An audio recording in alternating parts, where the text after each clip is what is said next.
Muito bem, pessoal. Aqui quem fala com vocês é o Pablo. Bom, pessoal, nesse vídeo aqui vamos falar aí sobre três elétricas que estão extremamente baratas na bolsa de valores, pessoal. O setor elétrico realmente existem ainda, por mais que tenha subido bastante, boas oportunidades. Por isso que eu já recomendo que vocês fiquem comigo até o final deste vídeo, porque além de citar três elétricas que estão muito baratas ali, que podem proporcionar um baita retorno para você, uma dessas três elétricas tem um potencial forte de valorização e de pagar bons dividendos no médio a longo prazo. Mas antes de falarmos sobre essas elétricas, pessoal, já peço para que vocês se inscrevam no canal, até porque agora estamos com uma meta de atingir 2.000 inscritos aqui no canal, pessoal. E quanto mais esse canal crescer, mais eu posso proporcionar o conhecimento de qualidade para vocês, porque meu principal objetivo neste canal é fazer com que você atinja a tão sonhada liberdade financeira.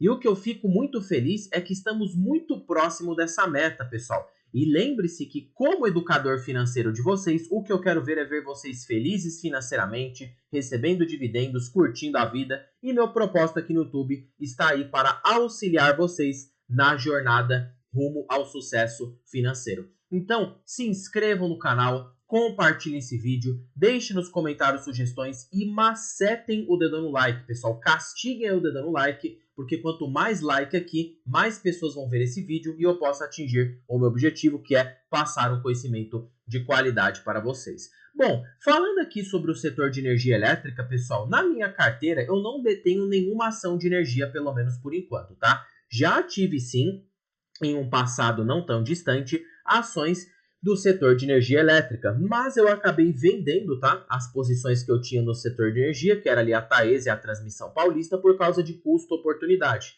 Não era nada de perda de fundamento, sim, são excelentes empresas, só que eu acreditava que elas não estavam a um patamar de preço tão atrativo no momento. E acabei ali vendendo as ações para comprar outras que eu achava que estão baratas, tá? Porque o setor de energia, pessoal, algo aqui que eu tenho de explicar é que ele está muito precificado, diferentemente do setor bancário e de seguros, que a gente encontra mais oportunidades no momento, né? Pegando aqui o índice de energia elétrica, que é o principal índice que mede ali o desempenho das ações do setor de energia, tá? Dentre transmissoras, geradoras e distribuidoras, tá? Bom, perceba que nos últimos 10 anos, o setor de energia subiu 206% como um todo, ou seja, o índice de energia elétrica subiu 200%. Isso fez com que muitas empresas do setor de energia ficassem a um nível extremamente elevado de preços, tá? Ou seja, no caso, em um preço muito mais elevado, cotadas a indicadores mais caros ali. Consequentemente, essas empresas acabaram não estando tão baratas para entrar numa carteira para quem visa ali um crescimento de médio a longo prazo, tá? Então, vou pegar um exemplo aqui de uma elétrica cara para vocês, tá? Antes da gente partir para as elétricas baratas. A gente sabe sim que o Ibovespa ele está em queda forte, tá? Perceba que no último mês o Ibovespa já cai mais de 7% por conta do quê? Dos riscos fiscais que o Brasil tem apresentado. Aumento na taxa de juros, né? Temos ali aumento da inflação, porque o governo não está conseguindo controlar as contas públicas. Portanto, as empresas de energia elas continuam firme e forte. Por quê? Porque o setor de energia é um setor extremamente essencial na nossa economia, tá? Mas o que acontece é, por ser um setor que é balizado contra diversos cenários, ou seja, não tem ali risco de crise, não tem quase nada, basicamente aqui as transmissoras principalmente, tá? Porque no segmento de energia, no setor de energia em geral, nós temos três subsegmentos: geração, transmissão e distribuição. O setor mais anticíclico de todos, o que sofre menos possível, é o setor da parte ali de transmissão, tá? Ou seja, por quê? Porque as transmissoras, pessoal, elas ganham pela disponibilidade da linha, ou seja, disponibilidade dos seus serviços e não pelo volume e preços, tá? Ou seja, pode vir recessão, pode vir o que for, a transmissora, que é basicamente aquelas empresas que tem ali um poste, no caso, uma torre de transmissão, vai estar gerando dinheiro, porque ela ganha justamente pela disponibilidade. Enquanto os produtos estão sendo girados, ela está funcionando. Então, independente de qualquer cenário, uma transmissora vai estar ganhando dinheiro, tá? Eu acho que o que vai definir o sucesso de uma empresa transmissora é o controle da sua dívida, novos projetos e outras questões, mas não que a empresa vai de fato quebrar ou chegar a ter uma situação financeira muito complicada devido principalmente à sua questão macro, como a questão ali do setor de geração, que já é totalmente o contrário, já depende ali de riscos hidrológicos, depende ali de preços, então é um pouco mais arriscado, tá? Até por isso que a gente acaba encontrando oportunidades de preços melhores. E aqui a gente vai se basear por dois cenários. A Taesa, por exemplo, é uma excelente empresa, portanto ela não está barata. Ela tem ficado mais competitiva por causa dos lotes de transmissão e hoje a empresa está cotada a um EV/EBITDA que funciona muito para empresas de energia por terem alto capital intensivo. Perceba que está acima da sua média histórica. Então a empresa não está barata. Perceba que ela está cotada em indicadores mais caros, né? Muitos podem se espantar. Pablo, a Taesa está a 6 vezes lucro, mas a perspectiva é de queda no lucro da empresa, tá? E esse PL acabar subindo, o PL da empresa está acima da sua média histórica. Mesmo que a empresa nos últimos 12 meses tenha pago um bom dividendo, a perspectiva é que esse dividendo diminua. Então, hoje, analisando custo-oportunidade, eu não acho uma empresa barata, né? E que tem ali um potencial interessante, pelo menos no médio prazo. Por isso que eu tenho ficado de fora do setor de transmissão no momento. Por mais que seja um setor seguro, justamente o mercado acaba pagando ali um preço muito mais elevado, tá? E também porque, em particular, a Taesa está com alguns projetos ali grandes de investimentos e a empresa não vai priorizar tanto agora o pagamento de dividendos, tá? E essa dívida que está extremamente alta, a dívida da empresa está acima de 3 vezes EBITDA, então isso aqui já me liga ali um sinal de alerta, porque uma empresa com uma dívida alta, ela pode acabar reduzindo o pagamento de proventos. Então perceba que até para empresas de transmissão que são excessivamente seguras, você ainda tem ali de acompanhar, porque às vezes a empresa pode estar perseguindo um caminho que não irá favorecer você, pelo menos no curto prazo, tá? A Taesa, ela foi uma decisão muito vencedora. Para quem comprou a empresa aí há anos, conseguiu um baita retorno, tá? Perceba que a empresa entregou 382% nos últimos 10 anos. E chegou a entregar ainda mais que isso, tá? Para quem reinvestiu proventos a preços mais atrativos. Portanto, é uma empresa que neste patamar de preço não vejo como uma grande oportunidade. É aí que a gente entra num paradigma, tá? Para as empresas do setor de geração. Por quê? Porque as de geração estão em cenários oportunos no momento. E a primeira ação aqui dessa lista é a CEMIG, tá? No caso, a CEMIG atua na parte de geração de energia, transmissão e distribuição. Portanto, a parte predominante no seu portfólio de segmento é a parte de geração. Tanto que se vocês darem uma olhada aqui na receita líquida da empresa, podem perceber que basicamente, né, geração detém ali uma grande participação no portfólio e distribuição detém ali a maior participação. Na verdade, pessoal, me equivoquei, tá? Peço desculpas aqui para vocês. Eu estou fazendo uma confusão aí com a End, tá? Peço desculpas. A End sim tem uma posição de geração bem alta, mas no caso a CEMIG tem majoritariamente a participação em distribuição. Então eu acabei invertendo aqui. Peço desculpas aí por esse equívoco, tá? Corrigindo o que eu disse para vocês, não quero que vocês errem na análise por culpa minha.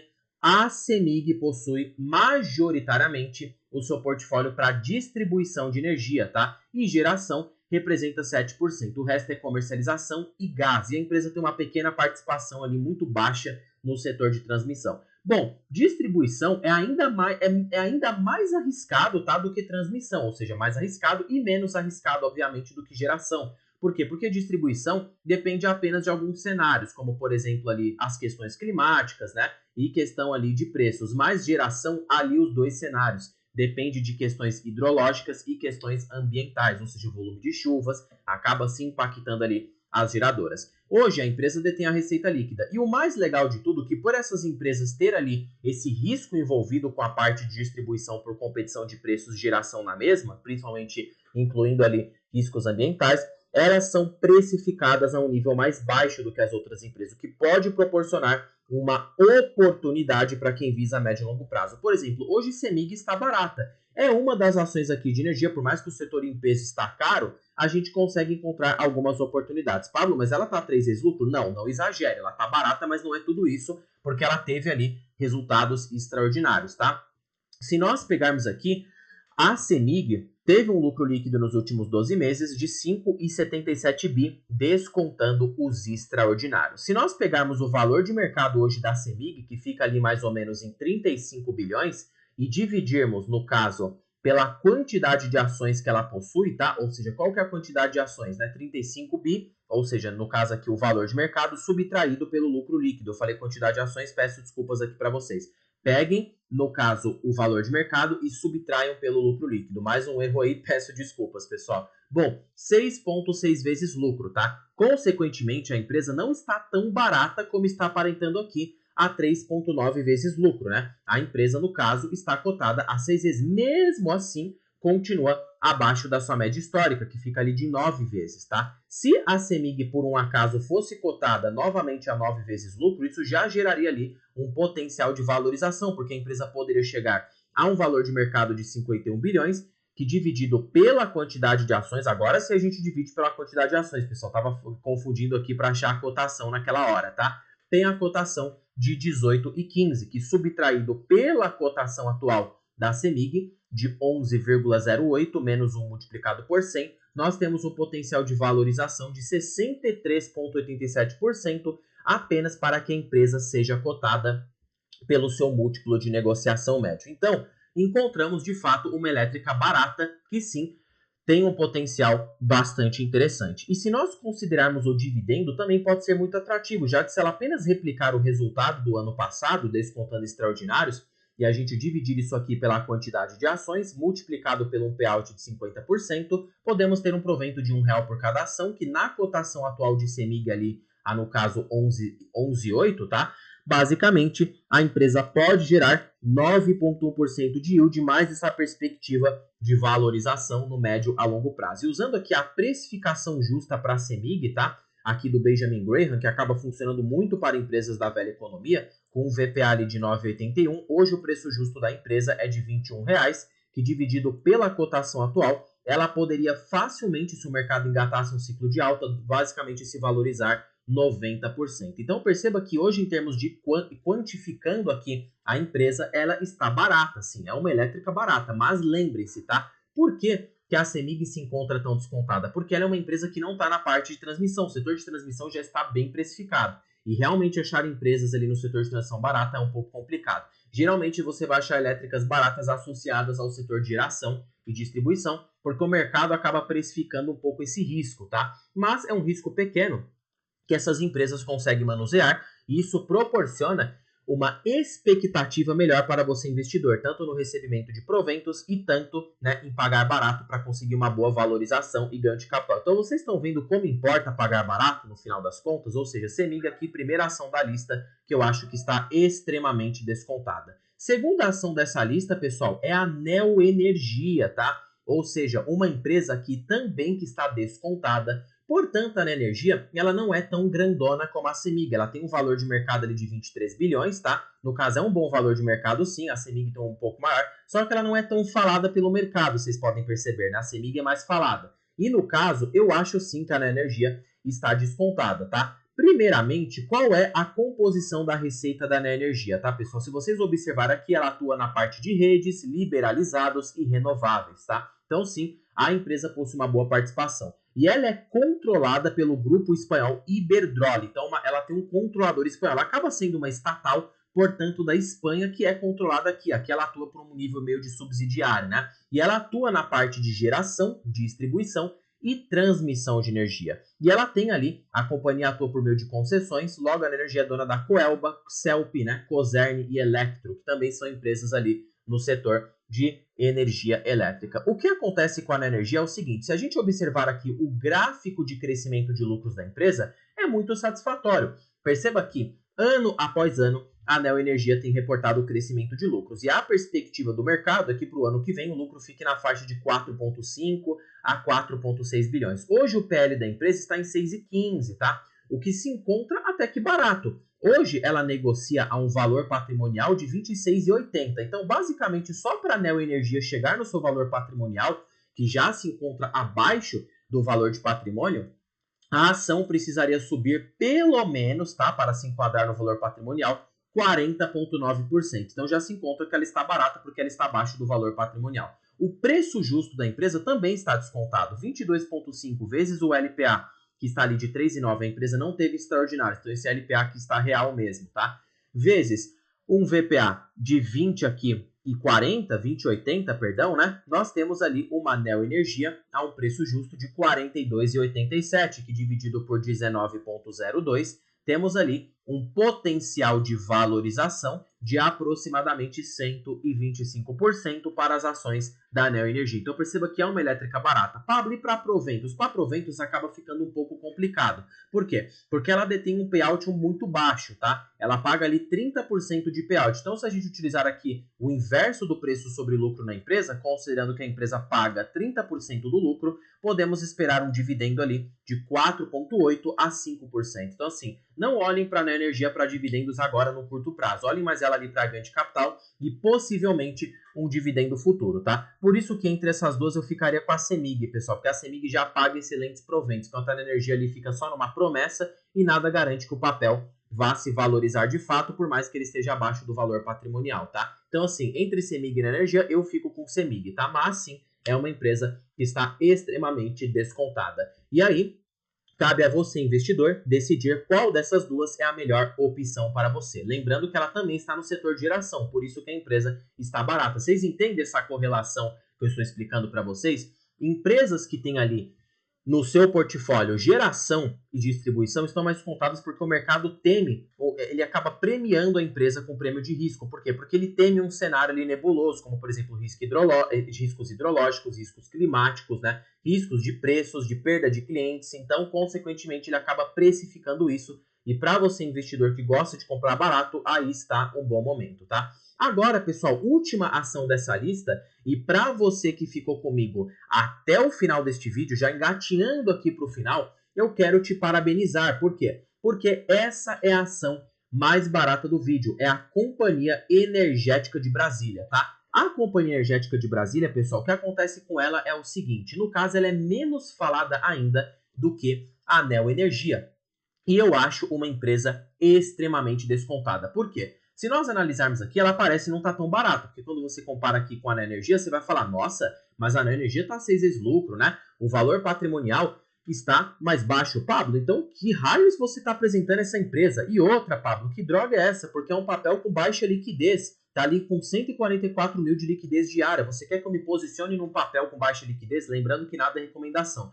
Mas a SEB, pessoal, a Companhia Energética de Brasília, ela tem um valor oculto, tá? Como assim um valor oculto, pessoal? Olha só o volume que ela tem em caixa. Ela tem 676 milhões em disponibilidades. Só de pegar esse caixa que a empresa possui e subtrairmos, tá, pelo valor de mercado dela, que fica ali em 1,6 bilhões, vamos colocar aqui na calculadora 1.116 para a gente quantificar isso. Hoje a empresa detém 60% do seu valor de mercado em caixa. Então perceba que o mercado não está avaliando muito bem a empresa, porque só em caixa, só o que ela tem lá parado em caixa já representa 60% do mercado, de valor de mercado dela. E não é só isso, tá? Hoje a SEB, tanto para dividendos para valorização, ela se encaixa. Começando aqui com dividendos, o lucro líquido da empresa está na faixa ali de 200 milhões a 220 milhões por ano, tá? Supondo que a Companhia Energética de Brasília mantenha um lucro de 220 milhões ali para o próximo ano, se a gente subtrair aqui pela quantidade de ações da empresa, podemos presumir que o LPA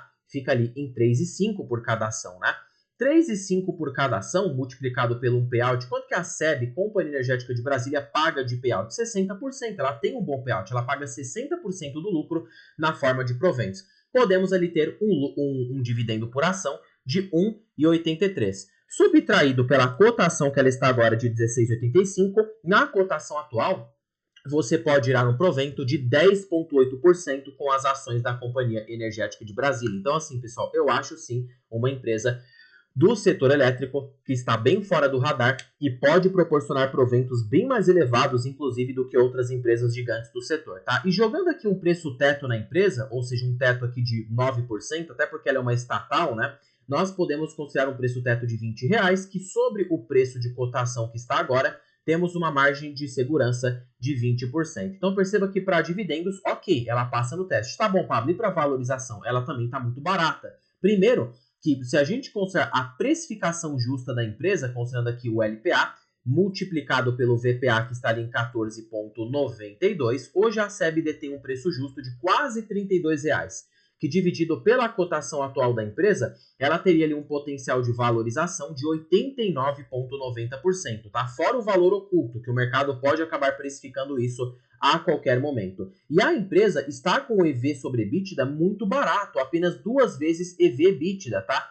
Pablo, como se calcula EV sobre EBITDA? Como assim? O que é esse indicador? Nada mais é do que você pegar ali o valor de firma, tá? Da empresa, ou seja, que é o valor da empresa, sobre o EBITDA da empresa, tá? Ou seja, aqui no investidor 10 você já consegue fazer esse cálculo. Por exemplo, você vem aqui no resultado da empresa, a empresa acabou reportando o EBITDA nos últimos 12 meses de 214 milhões e divide ali pelo valor de firma. Qual que é o valor de firma hoje da SEB, ou seja, da Companhia Energética de Brasília? Pablo, o que é o valor de firma? Nada mais é valor de mercado mais, né, a dívida líquida da empresa. Valor de firma, no caso, como ela tem ali uma dívida líquida negativa, então o valor de firma fica muito baixo, fica de apenas 485 milhões. Basicamente, pessoal, a SEB não tem dívida. Olha só que magnífico. A empresa possui 676 milhões em caixa e ela não possui dívida. Consequentemente, como já dizia o nosso queridíssimo amigo Peter Lynch, empresas que não têm dívida não têm riscos de quebrar. Isso aqui é impressionante, tá?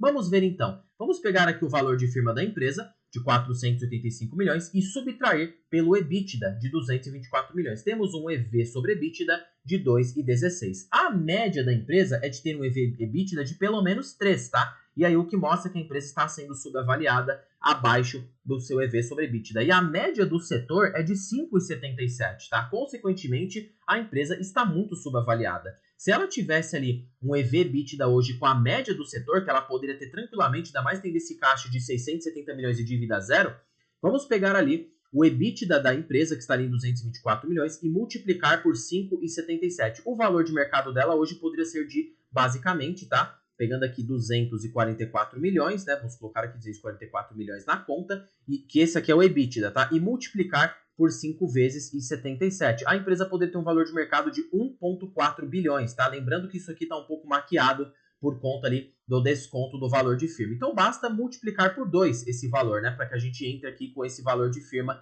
modificado. Era para a empresa pelo menos ter um valor de mercado de 2,8 bi, que subtraído pela quantidade de ações da empresa, que fica ali de 72 milhões de reais, então 2,8 bi, vamos tirar aqui os zeros, né?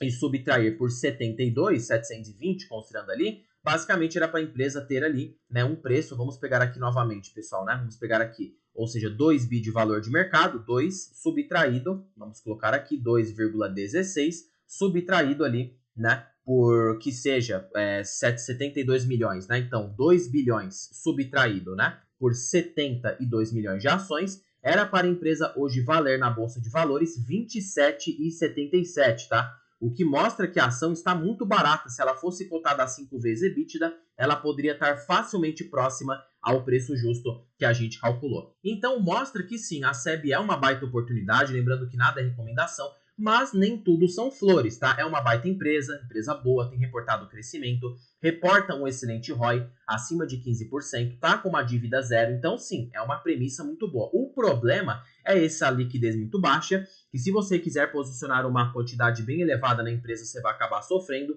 e também o tag along, tá? Ela não possui tag along, então se ela acabar realizando uma venda ali para um controlador externo, você não consegue vender num preço que te satisfaça para receber o seu capital de volta. Tirando esses dois pontos, eu acho que a empresa sim passa aqui em todos os filtros que a gente acabou aplicando. Bom, pessoal, espero que vocês tenham gostado desse vídeo. Não se esqueçam de se inscreverem no canal, compartilhem esse vídeo, deixem nos comentários sugestões e macetem o dedo no like, porque ajuda muito aí no engajamento. Pessoal, terminando o vídeo por aqui, fique com Deus até o próximo vídeo e fui!